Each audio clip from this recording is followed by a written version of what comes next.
Bienvenidos amigos y amigas a su espacio de comunicación de salud y sanidad, orientaciones médicas. Hacia ustedes, realmente una semana más muy alegre, muy dichoso, porque como siempre nos convoca la firme convicción de que juntos elevemos nuestro nivel de conciencia a favor de la vitalidad y a favor de la salud. Pero más aún el día de hoy, si tenemos en la mesa de trabajo de orientaciones médicas a un señor, a un amigo que realmente ha hecho una trayectoria brillante y que ha justificado la presencia en este planeta, en esta nave llamada Tierra. Ya vamos a ver de quién se trata, amigos y amigas, pero como es de sana costumbre, antes de iniciar nuestro programa y darle la cordial bienvenida y la gratitud por haber dejado esa camita caliente hoy día sábado, pasemos, Agustín, a una melodía que como siempre es buena y abre la sensibilidad. Adelante, Agustín. Deprisa como el viento van pasando los días y las noches de la infancia. Un ángel nos depara sus cuidados mientras sus manos tejen las distancias. Después llegan los años juveniles, los juegos, los amigos, el colegio. El alma ya define sus perfiles y empieza el corazón de nuevo a cultivar un sueño. Y brotan como un manantial las mieles del primer amor. El alma ya quiere volar y vuela tras una ilusión y aprendemos que el dolor y la alegría son la esencia permanente de la vida.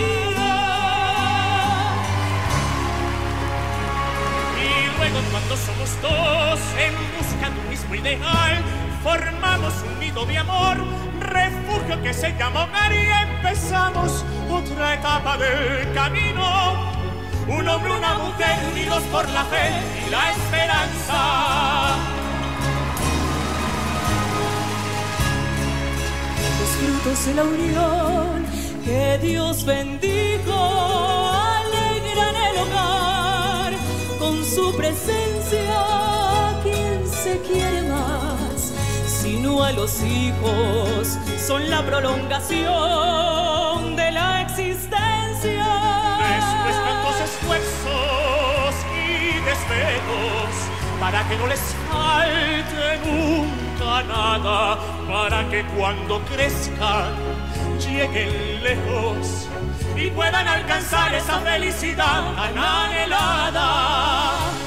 Y brotan como un manantial los sueños de su corazón. Sus almas ya quieren volar y vuelan tras una ilusión y Descubren que el dolor y la alegría son la esencia permanente de la vida. Mas luego cuando ellos se van, algunos sin decir adiós, el frío de la soledad golpea nuestro corazón, y es por eso, amor mío, que te pido, como le pido a Dios, como le pido a Dios, si llego a la vejez, que estés conmigo.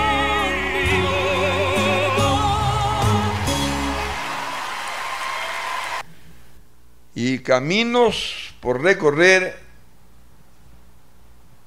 tropiezos que nos damos, metas que debemos alcanzar, y al final pareciera que todo termina, pero la descendencia queda, las buenas acciones perdurarán, que no nos enteremos, ¿qué va? Quedarán en los discípulos, como es el caso del profesor, amigo, maestro, psicólogo Franklin Andrade Fabre. Un privilegio para orientaciones médicas tenerlo el día de hoy, y en primera persona y junto a Cristian Aria Toscano, también un privilegio. Y juntos le damos a nuestro amigo Franklin, al señor, al psicólogo, al amigo, la más cordial bienvenida y la gratitud por estar aquí muy de mañana, porque tiene conciencia triple, ecológica, emancipadora y social. Franklin, bienvenido. Muy buenos días, amable público, muchas gracias por la invitación. Es un honor compartir con ustedes, sobre todo la trayectoria del doctor Bosco, reconocida a nivel nacional e internacional. Y es también satisfactorio compartir con un psicólogo de una formación de una de las universidades más prestigiosas de Guayaquil, como es la Universidad Católica, y la formación de psicoanalista. Cristian, bienvenido. Muy buenos días, amigos oyentes de CRB Satelital, Orientaciones Médicas. Un gusto acompañarlos como cada sábado, esta vez junto a un gran personaje de la psicología, quien he tenido el gusto de conocer el día de hoy, y junto a Bosco, pues transmitir algunas ideas en estos temas que nos convocan. Cristian, y hemos escuchado los caminos de la vida. Decía Franklin, se puede vivir mucho y se puede vivir bien. Y él me decía, en el mundo hay unas zonas importantísimas que le llaman las zonas azules. También me decía Franklin, he trabajado con deportistas de altos rendimientos, haciendo que dirijan bien su mente, y nombró a algunos que son realmente un orgullo para nuestro país. Pero también dijo, he trabajado con los ancianos, con la vejez, términos que no pegan un poco, con los que más saben. Entonces me decía, las zonas azules en el mundo es el sitio donde se vive más y mejor. Para conocimiento de ustedes, en inglés Blue Zone, para conocimiento de ustedes. Vamos a hacer una descripción breve, Cristian, a qué hace referencia estas zonas azules en el mundo, para ver, por lo menos, por referencia, cómo se puede vivir más y mejor. Bueno, algunos estudios han explicado estas zonas azules en el mundo, algunos sectores donde las personas logran superar inclusive los 100 años. Algunos científicos y demógrafos han encontrado que hay características específicas locales y prácticas que dan lugar a una alta incidencia en los casos de longevidad, o sea, la forma, el estilo de vida, el estilo de alimentación, el estilo de convivencia inclusive puede determinar esta longevidad que ha caracterizado a estas zonas, ¿no? Cerdeña, Italia específicamente, la isla de Okinawa en Japón también, Loma Linda en California. Algunos investigadores han estudiado un grupo de adventistas que se encuentra entre las zonas o entre los grupos más longevos de los Estados Unidos. La península de Nicoya en Costa Rica y Caria en la isla de Grecia son algunos de los sectores del mundo que se caracterizan por que sus habitantes logran vivir largos años. Qué bonito sería poder vivir no solamente largos años, sino de la mejor manera posible esos largos años, ¿no? Qué bueno cuando una persona ha logrado apreciar la vida, apreciar el valor, la esencia de lo que uno es y puede ser junto a otros en este trayecto de la vida, en este camino de la vida, como decía esta hermosa canción del inicio. Y en este turismo existencial de la cual Franklin es vivencia, es evidencia y es experiencia. Dos requisitos, por lo menos el más fuerte, Franklin, para mantenerse bien y por mucho tiempo. Tú me decías, la clave es la actividad. La actividad y las vivencias agradables son expresiones que permiten el desarrollo de la vida. Bueno, el ser humano es un ser biopsicosocial, uno, diverso, mediado por la cultura, por el ambiente, por los tipos de sociedad, por el ciclo vital, por la situación social de desarrollo, por la actividad productiva. Las personas, mientras tienen autoconciencia de su estilo de vida, van a ocuparse, no a preocuparse, sino a ocuparse en garantizar un desarrollo humano saludable. Para eso es importante que el ser humano tenga claro cuáles son sus necesidades, cuáles son sus motivos, sus motivaciones, sus tendencias motivacionales, sus tendencias orientadoras que le dan sentido y dirección a la vida de un ser humano. Es decir, que tenga claro su propósito de vida. Esta investigación yo la hice hace algunos años con deportistas de alto rendimiento y al mismo tiempo con personas adultas, es decir, el ser humano en su máximo nivel de exigencia física, psicológica, social, etc. Y los adultos mayores en su declive, y pude diferenciar entre lo que es declive y deterioro, porque las personas piensan que cuando están viejas son personas deterioradas. No es eso, las personas cuando son viejas son personas con declive, pero ese declive se puede ser más lentificado en la medida que ese ser humano se ocupe en estar activo. Por lo tanto, mínimo tiene que estar por lo menos una media hora caminando, a su ritmo, lento, seguido. El tipo de alimentación, rica en vegetales, en frutas, también en carbohidratos, pero digamos no en exceso. Tiene que estar también en actividades con reingeniería de proceso, porque el ciclo vital, como vemos, cada una de las etapas, los procesos psicológicos son los mismos, pero las necesidades, los motivos, las motivaciones y las actividades y el desarrollo son diferentes. Por lo tanto, en las personas mayores es necesario que hagan una reingeniería de su estilo de vida. Tienen que trabajar su jubilación y su retiro, porque las personas mayores se jubilan y algunos se retiran. Otros preferimos jubilarnos y no retirarnos, de tal manera que estamos activos hasta el final y materializando nuestro proyecto de vida, que es servir a darle un sentido a la vida, como tú decías, no solamente de transformar y de trascender. Ahí quería yo aclarar, y me encantaron esos dos términos, cuando mi querido amigo Franklin Andrade Fabre decía: la gente no comprende, o tal vez nosotros no nos hacemos entender, cuando decimos tenemos que transformarnos. Se enganchan con estos muñequitos que tienen los niños, los transforme.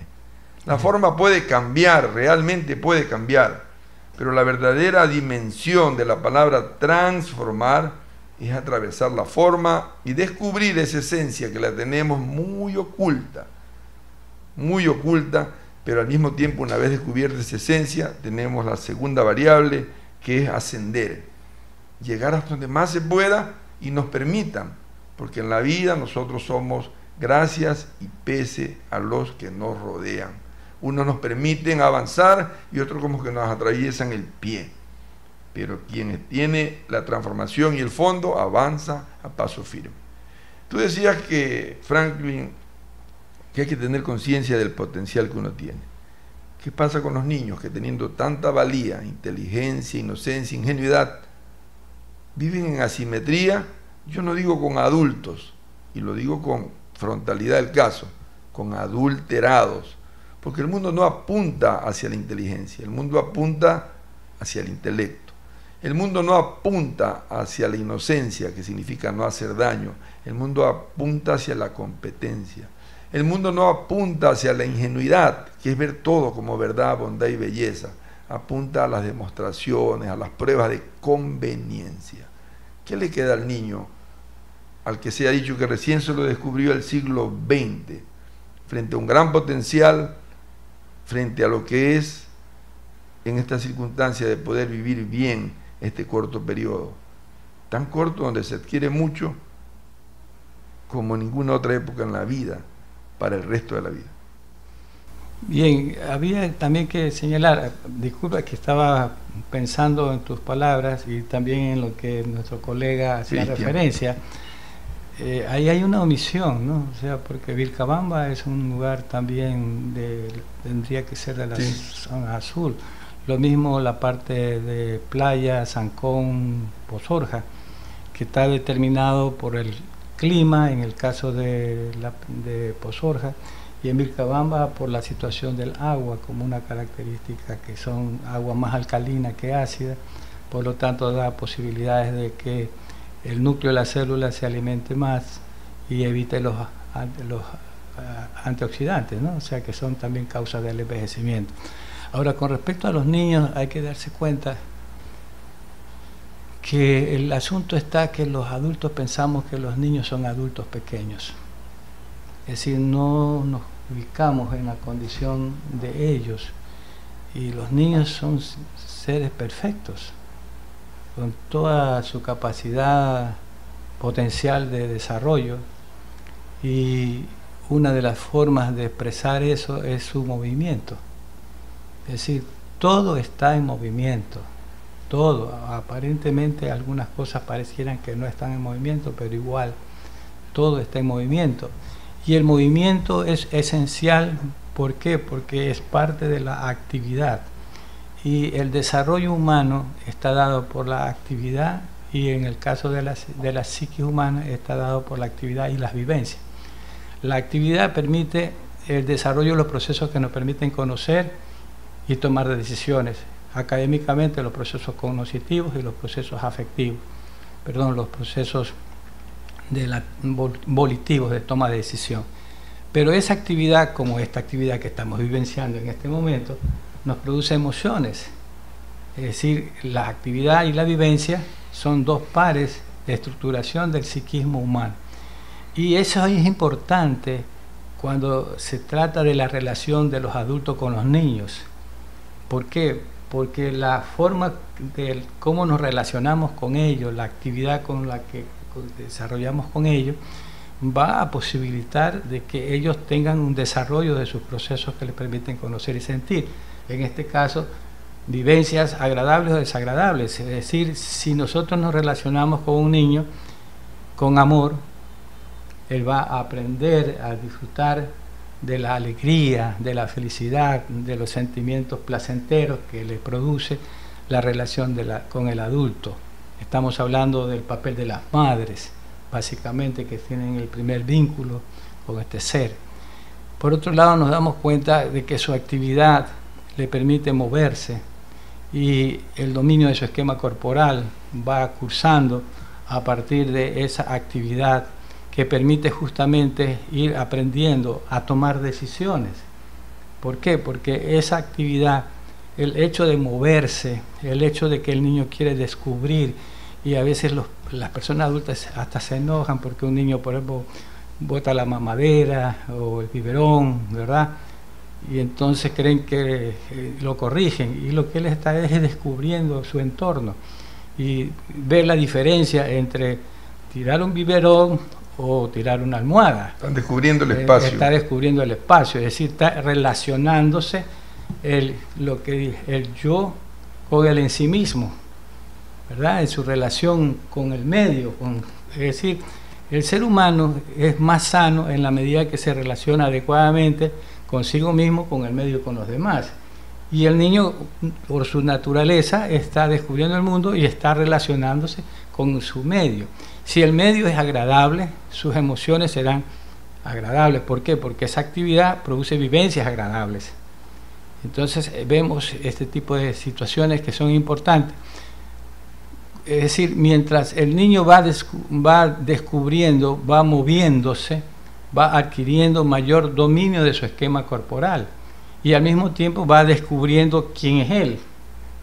Va a llegar un momento en que él se va a dar cuenta de que él no es solo con la madre, sino que él está separado de la madre. Y entonces eso lo vamos a ir viendo en los niños, más o menos en los 4 o 6 meses comienzan a darse cuenta, a pesar de que hay que investigar nuevamente, porque lo que está en los textos de la psicología del siglo pasado, se dan evidencias de que hay transformaciones en la infancia actual, porque en los libros, por ejemplo, o en la psicología infantil que se estudió hasta el siglo pasado, hasta hace poco, el niño, por ejemplo, a los 2 años recién tenía dominio de su esquema corporal, caminaba, etcétera. Pero tú hoy en día ves a un niño que a los 2 años no solamente que tiene dominio de su esquema corporal, sino que además camina, corre, y además te elabora juicios. Y entonces vemos la relación directa que tiene la actividad con el desarrollo cognitivo, porque mientras más actividad tiene el niño, tiene mayor experiencias de las sensaciones, de las percepciones, de la imaginación, de la ideación, de la asociación de ideas, elaboración de juicios, y elabora juicios que son en función de sus experiencias de vida en esa situación de aquí ahora. Por tal razón se dice que al niño hay que dejarlo jugar. Eso es esencial. Eso es esencial. El niño jugando aprende a relacionarse con el medio, consigo mismo y con los demás. El niño jugando aprende a tener autoconfianza. El niño jugando aprende a desarrollar no solamente el hemisferio, el hemisferio izquierdo del cerebro, sino también el hemisferio derecho, porque el juego tiene que ver con la recreación y por lo tanto con la creatividad. El juego es un acto interesante. En la psicología del deporte, el juego tiene la capacidad de evidenciar los mayores niveles de concentración. Cuando uno está jugando, se desconecta del contexto y entonces se penetra y se concentra en ella y por lo tanto desarrolla su concentración y se convierte en una vivencia placentera porque él disfruta de la actividad. Y esto hay que tener en cuenta, por ejemplo, cuando hablamos de la iniciación deportiva, de que muchas veces los entrenadores pasan mecánicamente su entrenamiento como que fueran adultos pequeños y sobre todo eso produce sobrecargas de entrenamiento que provoca incluso el no desear seguir haciendo deporte en algunos niños. Entonces es muy importante de que los niños jueguen, porque mientras más juegan, tienen primero un dominio de su esquema corporal, segundo, el desarrollo de los procesos cognitivos básicos, que son todos los que he señalado, partiendo de la atención, de la sensación, de la percepción, la ideación, acción de ideas, juicio, raciocinio, pensamiento, memoria, conciencia.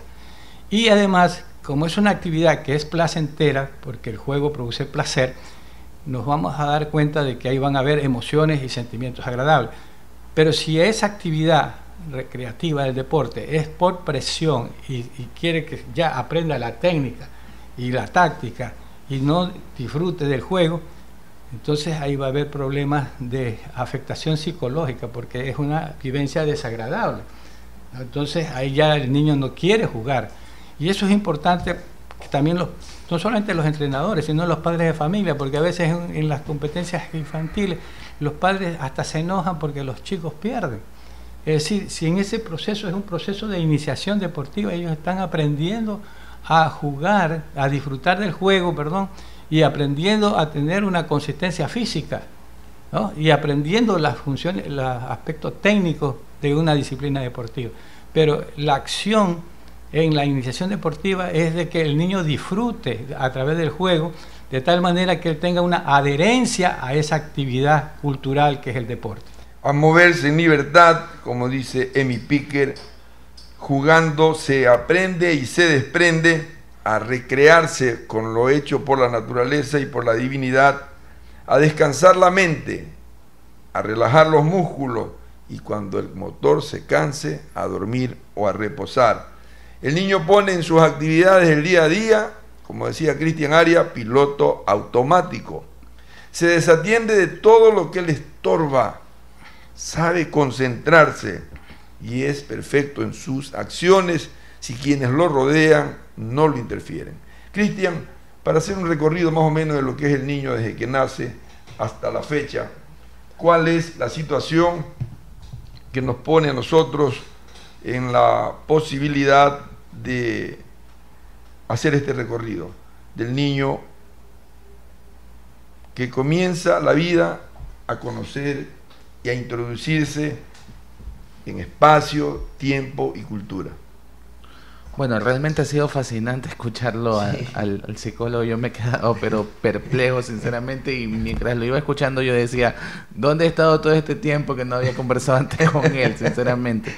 Y pensando a medida que él iba hablando, se me venía a la cabeza Boris Cyrulnik. Él habla de cómo hay dos aspectos que pueden afectar bastante el desarrollo de los niños: la precariedad social y los malos tratos.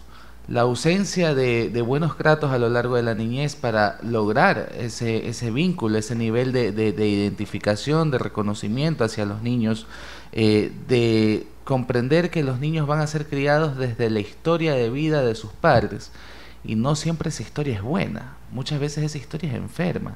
Entonces se va a perpetuar esa historia de dolencia, esa historia de malos tratos, o en su defecto va a haber falta de disponibilidad de lo que actualmente se conoce como parentalidad positiva, ¿no? O sea, cuando el padre o la madre no cuenta con los recursos para involucrarse como su hijo requiere y simplemente no está disponible, y este vínculo trascendental de apego inicial no se logra establecer. Yo le tengo una pregunta, pero ya mismo. El niño en los primeros 6 años y 9 meses, como ser trascendente espiritual, adquiere lo básico de la biología, de la mente y la elemental vía de la asociatividad. Se introduce gradualmente en el espacio tridimensional en los primeros 6 años. Interioriza lentamente el tiempo cronológico y sus colaterales hasta los 12 años. Tolera la cultura y lo manifestado culturalmente hasta los 18 a 21 años. Y como adulto suma a su inteligencia, inocencia e ingenuidad la racionalidad. Y como adulto, no como adulterado, pone a sus pies la racionalidad que tanto nos confunde como humanos y que también nos haría mantener esa esencia de inteligencia, inocencia e ingenuidad para entrar en este mundo como hermanos. Agustín, demos paso a una melodía para seguir en esta tónica y en este diálogo realmente, ¿qué te puedo decir?, de altísima intensidad. No hay palabras. Adelante, Agustín.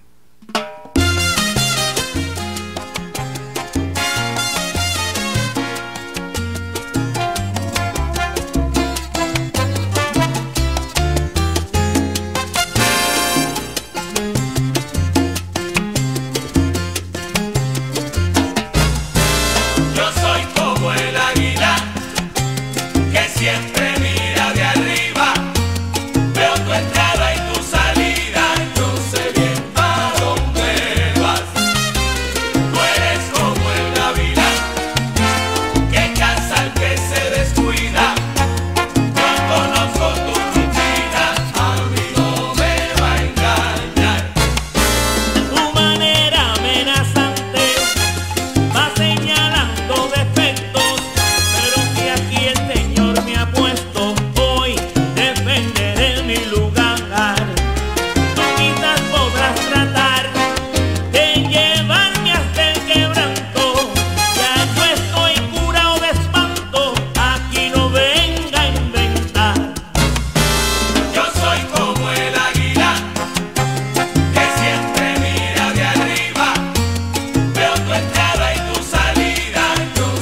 volar alto y renovarse como el águila, decía Franklin Andrade Fabre, el cóndor.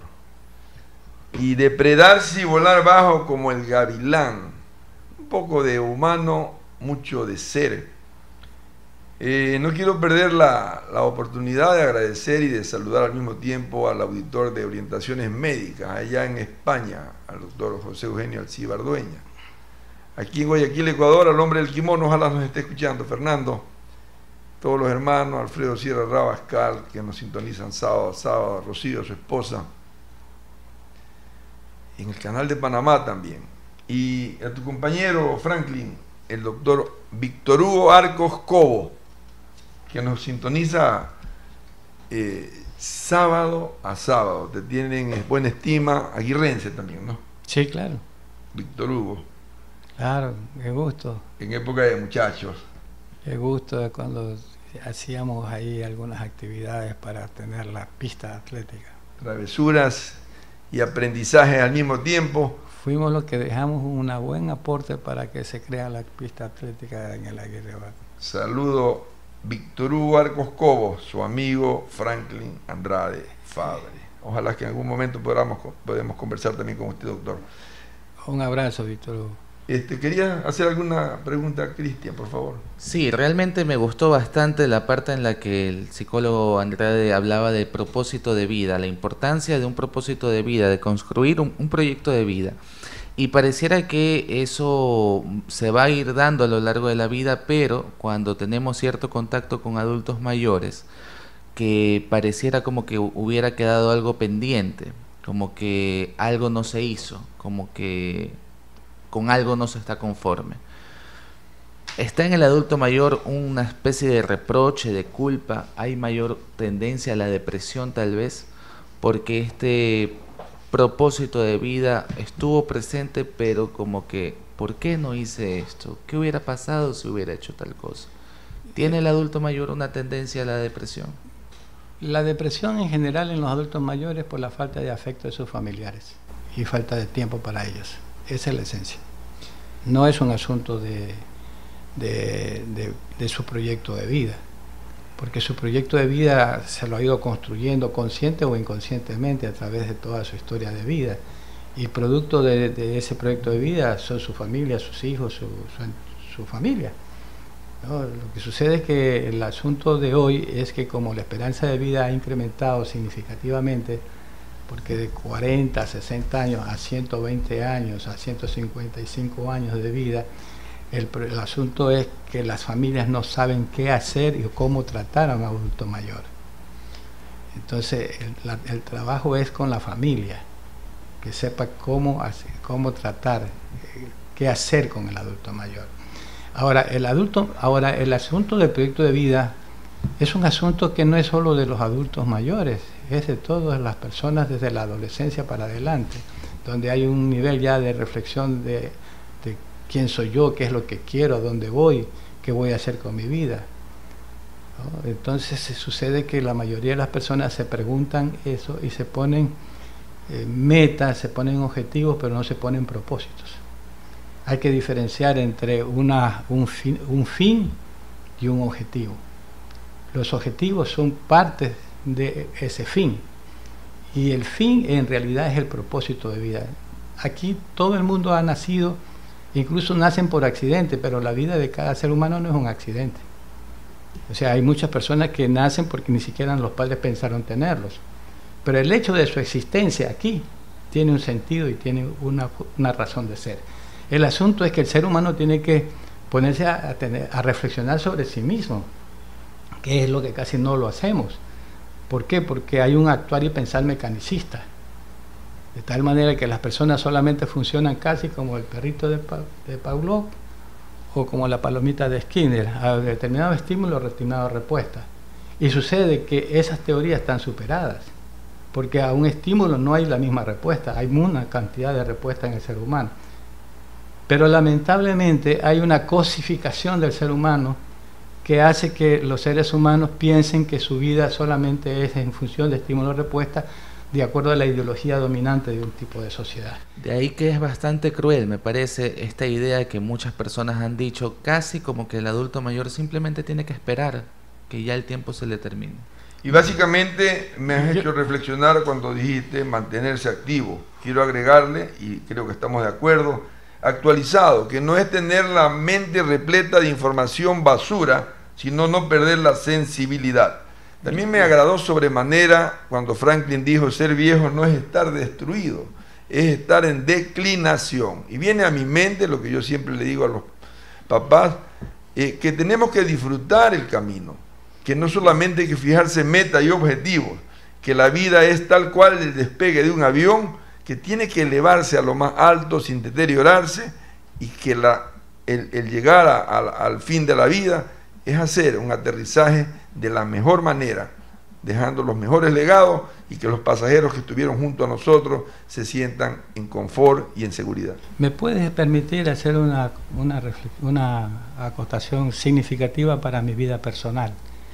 Mi padre falleció el 8 de este mes, a los 96 años. Siempre estuvo activo. Se murió de viejo. Se murió sano. Se murió sano. Se murió de viejo. Se murió sano. No tuvo ningún tipo de enfermedad, nunca. Se murió sano. Porque era era poeta, escritor, periodista, comunicador, atleta, uno de los primeros nadadores que había aquí en el Ecuador, y su vida siempre fue ligada al desarrollo del pensamiento y a la actividad física. De tal palo, tal astilla. Algo, trato de honrar su educación y su formación. Este mes justamente he estado en estas actividades recordándolo y honrándolo. Y yo quisiera remarcar también aquí, mi padre murió de viejo, murió sano. La salud es la antesala de la santidad, de la pureza. La vitalidad, entendida a la fecha como calidad de vida, es biología pura, a mala hora reducida, como que fuésemos carro a quien tenemos que cambiarle una máquina o ponerle un aditivo a la gasolina. Y la otra variable importante es la conciencia, que la maneja muy bien Franklin, como la mente en su triple dimensión, a favor del ambiente, a favor de nuestros semejantes, y por qué no decir, no en primera persona, a favor de nosotros, por los otros, del prójimo y de los próximos, de nuestra familia y de nuestra comunidad, de nuestro planeta Tierra.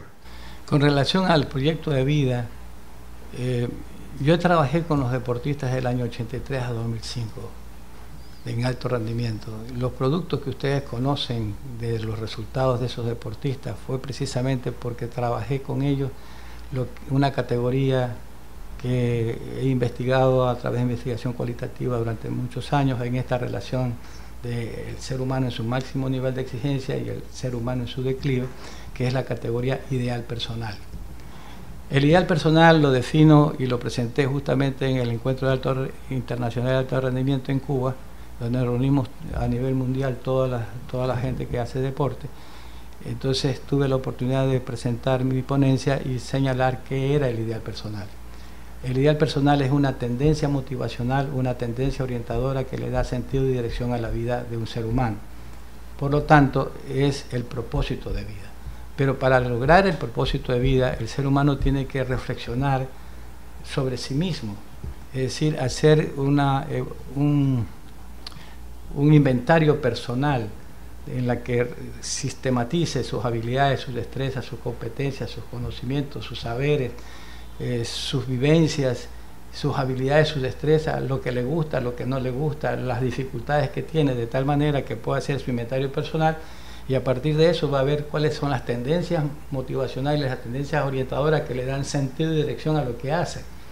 Y ahí descubrir que todo lo que está haciendo es porque hay esa tendencia motivacional que está intrínsecamente ligada al ser humano y lo impulsa, consciente o inconscientemente. Pero lo interesante es que cuando se conciencializa, entonces uno tiene el control de la vida, de su vida, hasta cuando la vida le disponga ya a irse de este planeta. Pero uno ya tiene no necesita que lo estén motivando, porque porque ella misma te plantea retos, te plantea que tienes que revisar tus objetivos, tus metas, tienes que rediseñar tu plan de vida, tu programa de vida, tus objetivos, metas y actividades. De esa manera trabajé yo con el alto rendimiento, con los deportistas, y de esa manera trabajé con los adultos mayores que sienten, por estar separados del contexto, se dan cuenta de que del contexto familiar, claro, no, pero no del contexto social, porque los adultos mayores aprenden a darse cuenta que los únicos que siempre están con ellos son sus amigos.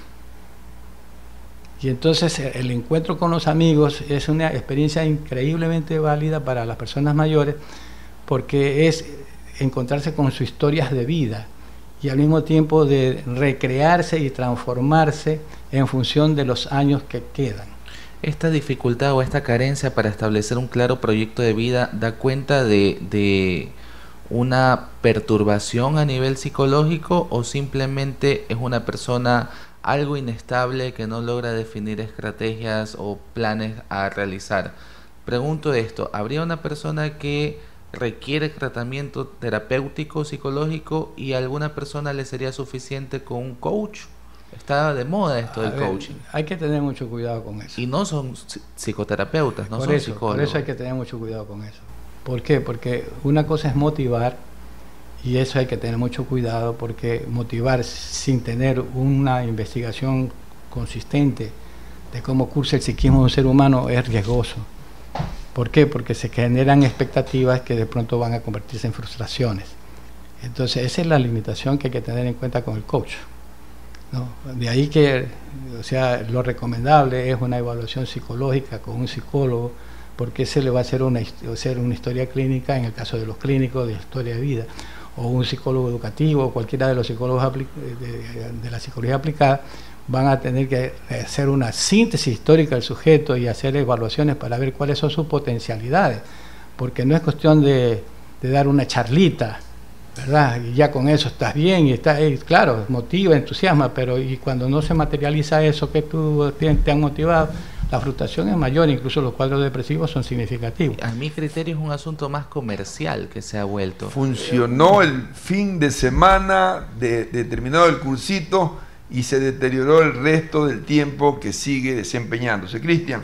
El asunto es que lo importante es tener un plan de vida, de tal manera, a partir de un inventario personal, del que el sujeto él mismo se ponga su plan de vida, no que lo motiven, sino que él descubra la causa de qué es lo que a él, cuál es su necesidad, cuáles son sus motivos, porque ahí van a salir sus motivaciones.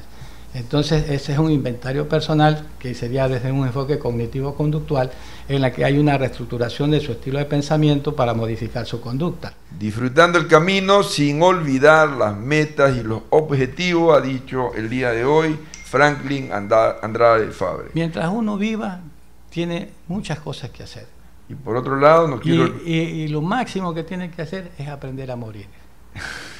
Tengo un saludo para el psicólogo. Y además, en el momento que se va a morir, como yo les decía a mis alumnos, voy a respirar profundo y exhalar. Porque nacer y no pedimos. Hasta lo máximo, porque eso es una experiencia que es la última que voy a tener. Claro. Franklin, porque nacer no pedimos, vivir no sabemos y morir no queremos, lo decía Facundo Cabral. No quisiera perder la oportunidad, nuevamente, si me he olvidado, de saludar allá en Panamá a Marianita, al ciberdueña y al anfitrión Héctor. ¿Tienes un saludo para Franklin? Sí, tengo el honor de extenderle un saludo al psicólogo Franklin Andrade de parte de 2 estudiantes suyos de la Universidad de Guayaquil, compañeros míos en el trabajo, el psicólogo clínico Jorge Borbor. Me dice qué maravilla poder escuchar al psicólogo Andrade. Con él aprendí mucho del enfoque histórico-cultural. La psicóloga Ingrid Ayala dice, qué lindo escucharlo de nuevo a mi profesor. Él fue brillante en sus clases. Hace poco falleció su papá. Extiéndele por favor un abrazo de mi parte. Él siempre decía que no deberían existir los asilos. Los adultos mayores deben estar con sus familiares. Siempre me grabé eso y coincidí con él. Gracias a él aprendí el amor a la psicogerontología. Me sentía muy bien cuando iba al asilo al tratar estas historias con los ancianos, escucharlos, tratar de conquistar algo de ellos. Siempre me llevé en el corazón un recuerdo de mi profesor. Gracias, es la generosidad que tienen conmigo. Se me eriza la piel. Me emociona. Sí, sí. Me emociona. Y eso, como ve, eso es producto de un ideal personal. O sea, mi ideal personal es el guía de guías, por eso estudio psicología, para que hayan psicólogos. Franklin, y mire la calidad de psicólogos que están ahí escuchando. Gracias por honrarme con sus actividades profesionales. Hay una escultura mundial que tú la conoces, Cristian, las 3 gracias, de Rubens creo que es, ¿no? Y ejemplifica 3 cosas. Dice, en la vida hay que saber dar, hay que saber recibir, pero sobre todo hay que saber aceptar lo que te devuelven.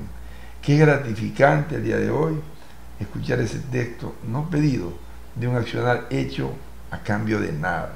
Yo te conozco y sé que lo que han dicho ahí es tal cual. No quisiera dejar de pasar esta oportunidad.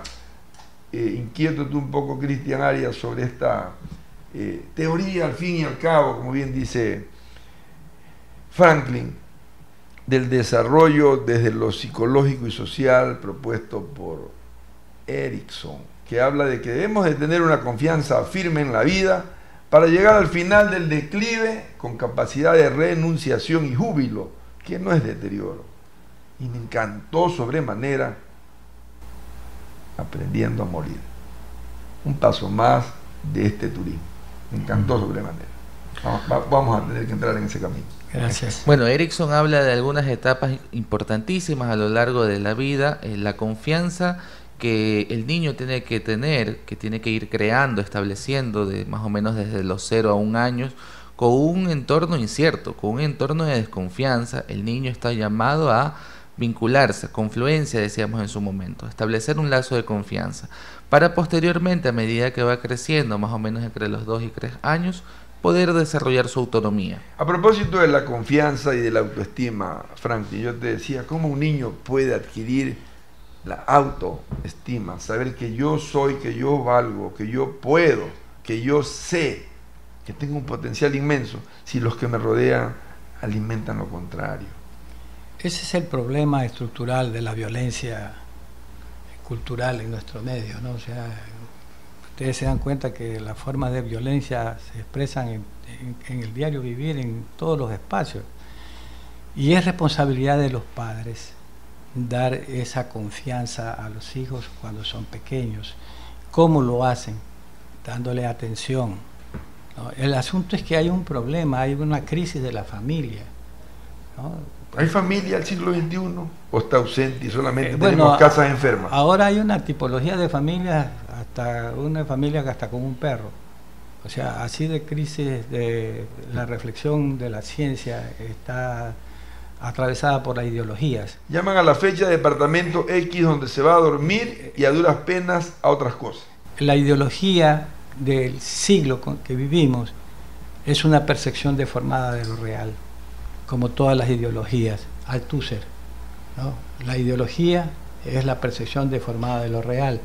Es decir, una cosa es tener experiencia, otra cosa es tener saberes y otra cosa es tener conocimiento científico.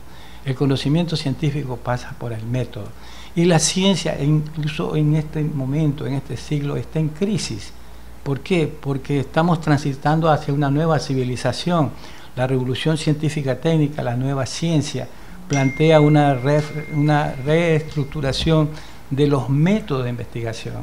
Ahora estamos hablando no de métodos de investigación lineales, de causas y efectos, como en el siglo XX. Ahora estamos hablando de investigación transcultural, ¿no? Transcompleja, como dijo Antonio Chico Rodríguez. Transdisciplinaria y transcompleja, como dijo Chico Rodríguez en el Congreso Internacional de Medicina del Deporte. Entonces todos tenemos que ponernos a estudiar.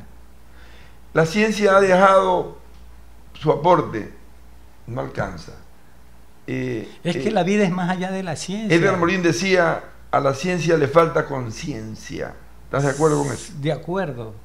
Y a los que tenemos autoconciencia y conciencia nos falta más acceder a estudiar y a investigar. Allá yo decía de la actualización, una sensibilidad dirigida. Etapa 2 de Erikson, decías la autonomía, que se logra entre 2 y 6. donde tengo que jugar con libertad, moverme sin estorbo, callar cuando tengo que callar, preguntar lo que quiero. ¿Es viable adquirir autonomía como niño? Con una escolaridad donde me ponen una silla y no me dejan preguntar. La autonomía es una situación que el ser humano tiene que buscarla de todas las formas en el proceso del desarrollo humano, porque es necesaria, porque la autonomía está ligada con la autoconciencia y con la identidad personal. Hacerse ayudar cuando es indispensable y caminar paso a paso mientras no requiera ayuda. Etapas que se van sumando, luego viene la creatividad, la identidad, la generatividad o productividad. Por eso es muy importante el afecto, las emociones positivas en la familia. Es decir, el contacto, el vínculo, pero se da cuenta hoy día la gente solamente está pensando en trabajar, porque es más, algunos ni siquiera por trabajar, sino por buscar trabajo. Por lucrar también, Y otros por lucrar, es decir, hay un pensar y actuar mecanicista, se está olvidando de que el ser humano no solamente tiene que conocer, sino también sentir y también hacer. Son tres cosas que son esenciales para el desarrollo humano: sentir, conocer y tomar decisiones, hacer. Buscar la verdad, la bondad, la belleza y la unidad que está dentro de nosotros. Y a niños hay que amarlos, pero también hay que ponerle límites, hay que irlos formando. Que crezcan con límites e ilimitadamente para de manera íntegra e integral, de alguna manera, llegar al fin de nuestra existencia con júbilo. Y con autonomía. Y con autonomía. Franklin, contento de haberte tenido aquí. Cristian, gracias por tu compañía. Y como no podía ser menos, Agustín Chávez, desde los controles, muchas gracias por tu colaboración. A ustedes, amigos y amigas, los esperamos el próximo fin de semana.